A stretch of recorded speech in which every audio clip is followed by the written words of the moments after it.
প্রিয় সাংবাদিক ভাইয়েরা, আজকে আমরা মাননীয় প্রধানমন্ত্রীর সাথে বসেছিলাম। আর পৃথিবীতে যে আজকে সমস্যাটা সৃষ্টি হয়েছে মধ্যপ্রাচ্যের যুদ্ধের জন্য এবং স্বাভাবিকভাবে জ্বালানি উদ্বিগ্নতা মানুষের মধ্যে বেড়েছে, আমরা ওনাকে ব্রিফ করলাম। আমি আগেও বলেছি, গতকালকে বলেছি যে তেল নিয়ে উদ্বিগ্ন হওয়ার কোনো কারণ নাই। আমরা রেশনিংটা করেছি এই জন্যই যে একটা অনিশ্চয়তা আছে, এই যুদ্ধটা কতদিন চলবে, সেই জন্য আমরা একটা রেশনিং করেছিলাম। কিন্তু মানুষ এই রেশনিংটাকে ভয় পেয়ে স্টক করা শুরু করেছে। আসলে আমাদের তেলের কোনো অভাব নাই। শুধু তাই না, আগামী 9 তারিখে আরও 2টা ভেসেল আসছে। সুতরাং তেলের কোনো সমস্যা নাই। আমি সবার কাছে অনুরোধ করব, বিশেষ করে মিডিয়ার কাছে অনুরোধ করব, জনগণকে এই মেসেজটা দেওয়া যে এই তাড়াহুড়ো করে কোনো কিনে দরকার নাই। আমাদের কাছে মজুদ আছে, আমরা পেট্রোল পাম্পে তেল দিচ্ছি এবং চলবে। এটার জন্য লাইন দিয়ে সারা রাত জাগার কোনো প্রয়োজন নাই। মানুষ তেল গেলে তেল পাবে। একদিকে লাইন দিচ্ছে, আবার অনেক জায়গায় পাম্প, আজকে কয়েকটা পাম্পে তেল পাওয়া যায় না। পাম্প ম্যানেজমেন্ট পাম্প ম্যানেজমেন্টে আমরা তো নির্দিষ্ট পরিমাণে তেল দিচ্ছি। এখন কোনো পাম্প যদি জলদি বিক্রি করে ফেলে, তারপরে তো পাবে না, তারপর পরের দিনের জন্য ওয়েট করতে হবে। সেটার জন্য আমরা মনিটর করছি, আমরা দেখব যাতে এরকম কম হয়, সেটা দেখবো আমরা।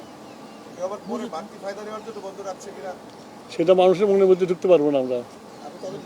আমাদের কন্ট্রোলিং যা আছে, আমরা কালকে থেকে আমরা মোবাইল কোড নামিয়ে দেবো, সব রকমের ব্যবস্থা আমরা নিয়েছি। এখন যে রেশনিং করা হচ্ছে 2 লিটার করে মোটরসাইকেলে, এতে করে তো একদিন পর পরই যেতে হচ্ছে অনেক।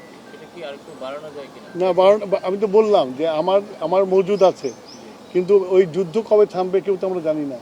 তা আগে থেকে আমার ঘর ঠিক করতে হবে না, সঞ্চয়টা রাখতে হবে না? সেই জন্য আমরা এই সঞ্চয়টা করছি। আমাদের আরও 2টা ভেসেল আসছে 9 তারিখে। সুতরাং আমাদের যে শর্টেজ পড়ার কোনো সুযোগ নাই। তারপরেও যেহেতু যুদ্ধ চলছে, তো আমাদেরকে খুব হিসাব করে চলতে হবে। কতদিন চলবে যুদ্ধের উপর ডিপেন্ড করে। এটা মানুষের, এটা মানে আমরা সবাই করি। এটা খালি তো মানুষকে বলে লাভ নেই, সবাই করি যে মজুত করার চেষ্টা করি। সে হইতে পারে, কিছু করার নেই। তবে আমরা সরকার হিসেবে আশ্বস্ত করতে চাই, এত অডিট হওয়ার কিছু কারণ নেই। আমি অত ডিটেলসে যাব না। আমাদের অল্টারনেটিভ, কাতার ছাড়া অল্টারনেটিভ ব্যবস্থা আছে, আমরা চেষ্টা করছি সব জায়গাতে আনার জন্য। বললাম যে আমাদের 2টা ভেসেল আসছে 9 তারিখে।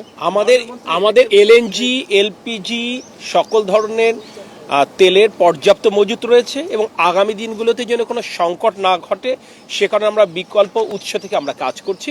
আমরা আপনাদের মাধ্যমে দেশবাসীকে এই অনুরোধটাই করতে চাই, আতঙ্কিত হওয়ার মতো কিছু নেই, কিন্তু বৈশ্বিক পরিস্থিতি বিবেচনায় আমরা সতর্ক হব, সকলে সচেতন থাকবো, এটুকুই আহ্বান। ধন্যবাদ। আসসালামু আলাইকুম।